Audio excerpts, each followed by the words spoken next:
Usar minha amizade para me roubar? Prepare-se para me pagar de volta integralmente e se mudar. Ok, então isso aconteceu há muito tempo, mas fui encorajado a compartilhar isso. Durante meus anos no ensino médio, na era do PS1, PS2, eu morava com minha avó porque ficava mais perto da minha escola do que a de minha mãe, que na época era autônoma e agora é uma desenvolvedora de sucesso. Eu não era popular na escola, mas tinha um grupo de amigos próximos na minha rua. Eu e mais 10 crianças da nossa rua, as 6 das quais eram pares de irmãos em 7 casas diferentes, jogávamos todos os tipos de jogos e os completávamos, mas a quantidade de jogos que cada um de nós possuía era diferente.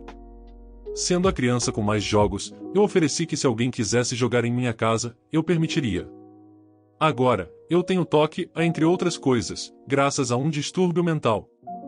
Isso significava que eu usava o Excel para registrar quais jogos eu tinha, se eles eram novos, o preço pelo qual foram adquiridos, e eu já tinha lidado com pessoas que abusaram da minha amizade na escola, não no ensino médio, para me roubar, e minha avó entrou para resolver a situação. Mas meu principal hobby são os jogos, então quando comecei a frequentar o ensino médio, comecei a marcar com caneta o interior das capas dos jogos ou o lado branco da capa que ninguém vê, não afeta o valor de revenda. Eu também anotava a marca em um caderno com uma referência ao nome do jogo, novamente se era novo, usado ou se eu o tinha trocado. De vez em quando, emprestava um jogo com a condição expressa de que, se alguém o pegasse emprestado por mais de 2 semanas, eu cobraria dele. As pessoas raramente pegavam emprestado de mim, pois o que queriam jogar podiam fazer em minha casa. Por volta dos 14 anos, jogos começaram a desaparecer, perder um não era novo para mim, mas a frequência de jogos desaparecidos aumentou. Então, eu criei um teste. Comprei um segundo caderno e anotei onde cada jogo deveria estar, editando se eu o movesse. Com certeza, minha cópia de Final Fantasy X na gaveta do meu PC acabou perdida. Foi aí que percebi o pior, e um dos meus amigos estava me roubando. Eu sabia que se perguntasse a alguém da minha rua sobre isso, quem quer que estivesse fazendo isso pararia e eu provavelmente nunca os pegaria. Felizmente, as coisas não estavam indo bem para certas coisas.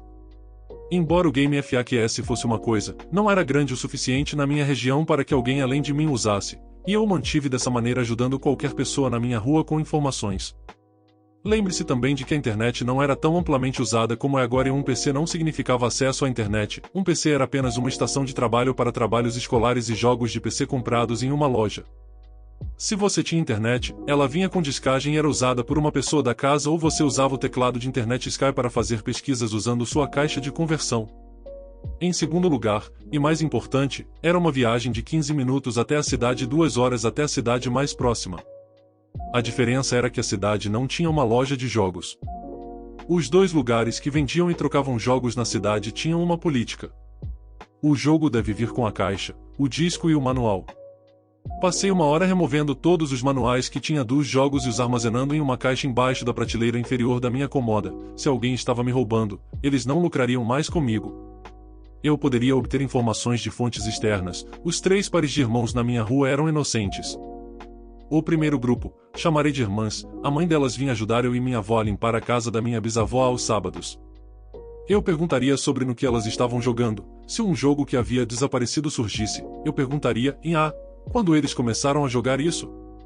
Por 2 razões. 1. A mãe delas era gentil e eu não queria incomodá-la. 2. Para evitar mostrar suspeita. No entanto, a resposta era sempre, eu comprei para eles ou eles compraram quando estávamos na cidade. Então, eram inocentes. O segundo par, referido como gêmeos, recebia o que pediam dentro do razoável de seus pais. Portanto, não havia dúvida de que eram inocentes. O terceiro, irmãos, o mais novo não sabia guardar um segredo, e eu era muito amigo dele, ajudava ele nas tarefas escolares, cobria a diferença se ele não pudesse pagar por uma bebida ou chocolate, certificava-me de que eu estava disponível para ouvi-lo falar, porque eu não confiava no outro irmão além da amizade. Se o irmão mais velho estivesse jogando algo que estava desaparecido, eu saberia e como. Novamente, inocente. Isso deixou 3 garotos na minha rua de idades diferentes que eu conhecia apenas individualmente. Se eu tivesse suspeitos, seriam eles.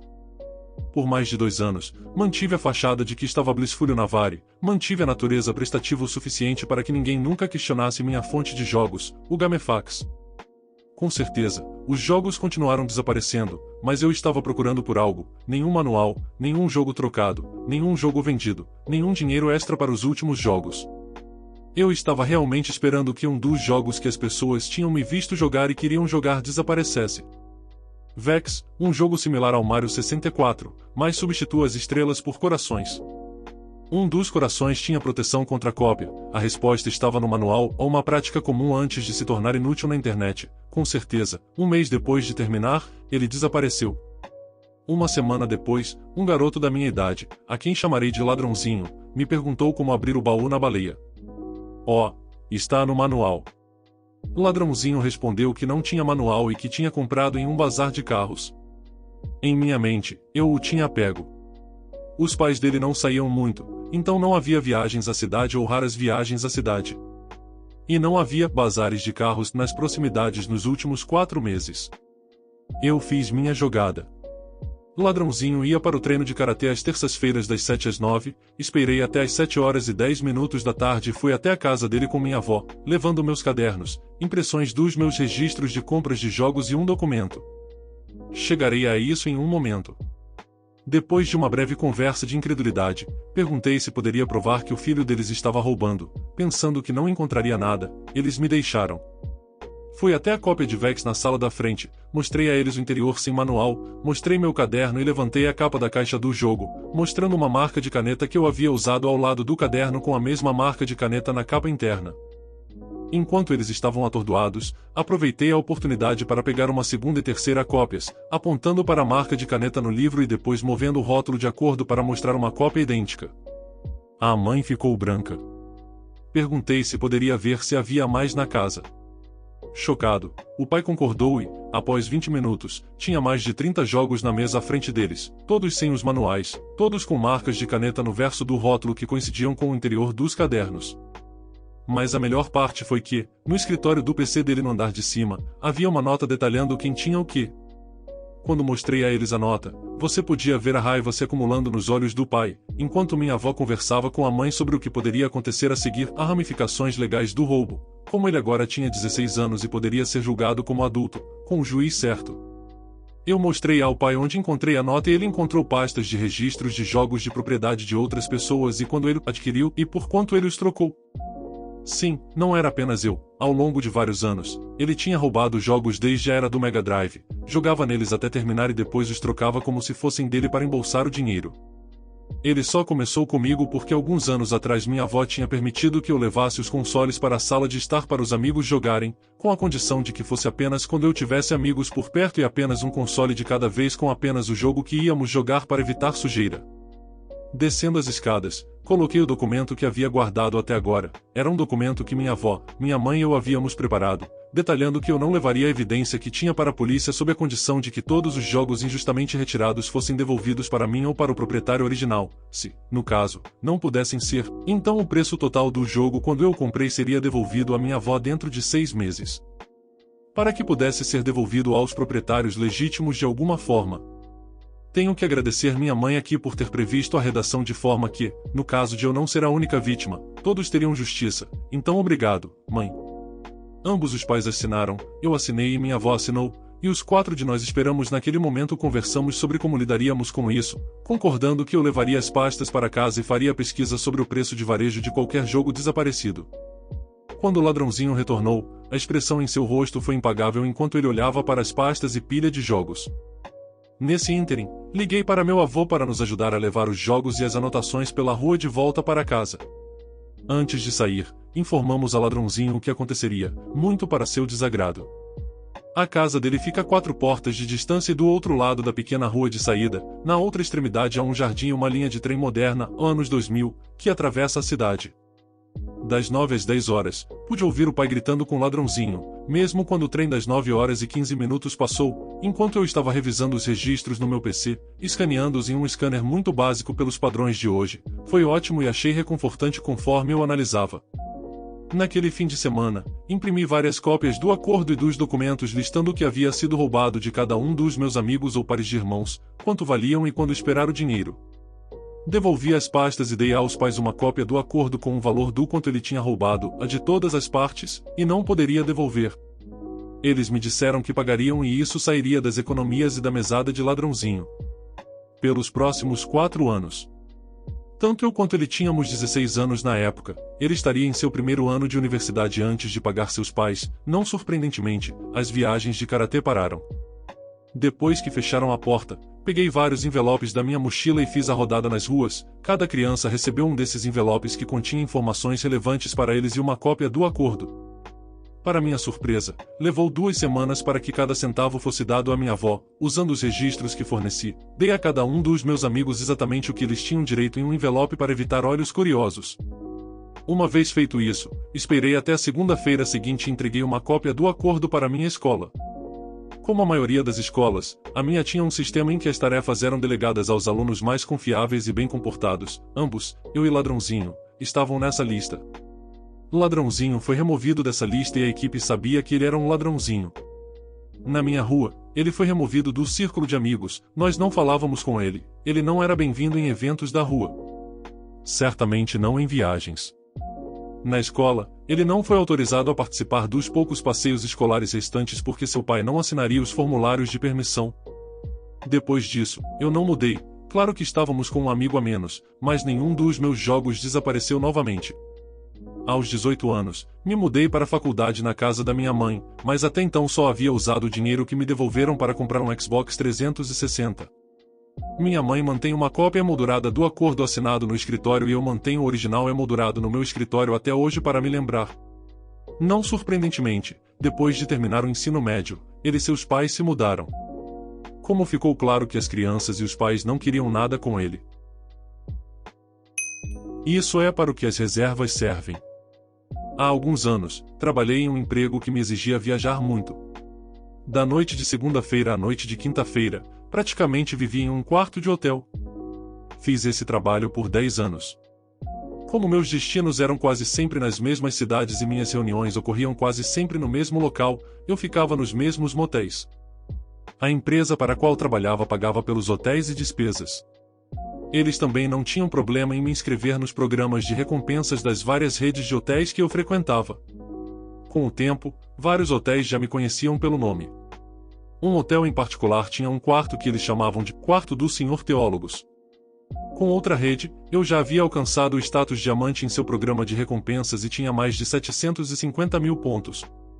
Então, quando eu ligava para reservar um quarto, eles automaticamente me atualizavam para uma suíte presidencial, se estivesse disponível, ou uma suíte master, se a presidencial não estivesse disponível.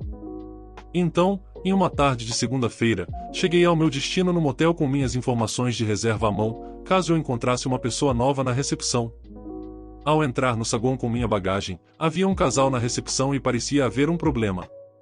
A pessoa da recepção, que era o gerente, estava tentando explicar a esse casal que o hotel estava lotado. O homem dizia que havia ligado para verificar quartos mais cedo naquele dia, para o evento que estava acontecendo na cidade, e lhe disseram que ainda havia quartos disponíveis. Havia um evento na cidade naquela semana e todos os hotéis estavam lotados. Eu já sabia sobre o evento com antecedência e fiz uma reserva com 2 meses de antecedência. A mulher desse casal havia ficado descontrolada antes da minha chegada. Ela estava gritando obscenidades e fazendo acusações de racismo. O homem continuava pedindo para falar com o gerente, que era ele mesmo. O cara estava frustrado e chateado, mas também estava tentando manter a calma e acalmar sua companheira quase raivosa. Era realmente constrangedor ficar ali e assistir a isso. Depois de cerca de 15 minutos, eles desistiram relutantemente e decidiram partir. Enquanto passavam por mim, o homem me disse: "Desista, cara, não há quartos aqui." Fui até a recepção, e o gerente da recepção me cumprimentou e disse que meu quarto estava pronto. Bem, o casal que estava saindo ouviu isso, e eu só pensei que a mulher tinha sido alta da primeira vez. A mulher voltou correndo para a recepção exigindo saber por que eu havia recebido um quarto e eles haviam sido recusados. E agora eu era alvo de sua ira. Tentei explicar que tinha uma reserva, mas isso não parecia importar. Tanto eu quanto o gerente da recepção éramos chamados de todo tipo de obscenidades e acusados de todo tipo de crimes.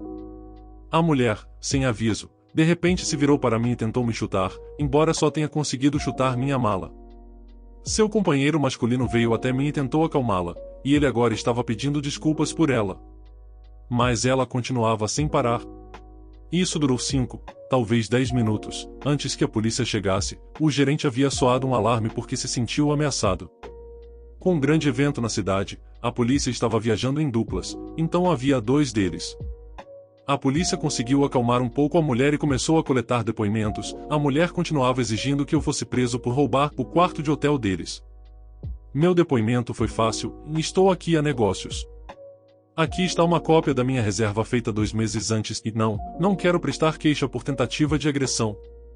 Depois que a polícia tomou os depoimentos de todos, eles disseram ao casal que eles tinham que sair ou seriam presos. O homem parecia um pouco irritado, mas concordou. Sua companheira explodiu. Não vou entrar em detalhes sobre tudo o que ela disse aqui. Seu companheiro masculino estava agora dizendo para ela calar a boca e ir embora, mas não, ela queria o quarto de hotel a que tinha direito. Foram suas palavras reais. Não terminou bem para ela. Ela deu um tapa em um policial. O que aconteceu a seguir foi tão rápido que foi incrível. O policial que ela havia agredido a girou, colocou algemas nela e a levou para o carro. Levou cerca de 45 segundos. Ao mesmo tempo, o outro policial se voltou para o companheiro dela. Este homem imediatamente levantou as mãos e disse: eu não estou com ela. O cara continuou pedindo desculpas pelo comportamento dela enquanto saía. A polícia terminou o que tinha que fazer e foi embora. Eu pude ver a mulher no banco de trás do carro chorando e dizendo algo aos policiais enquanto saíam. O resto daquela semana passou bastante tranquila. Dê sua opinião sobre os relatos nos comentários. O que você faria de diferente nessas situações? O vídeo foi feito com MT Carinho, então dê um like e se inscreva aí. Obrigado.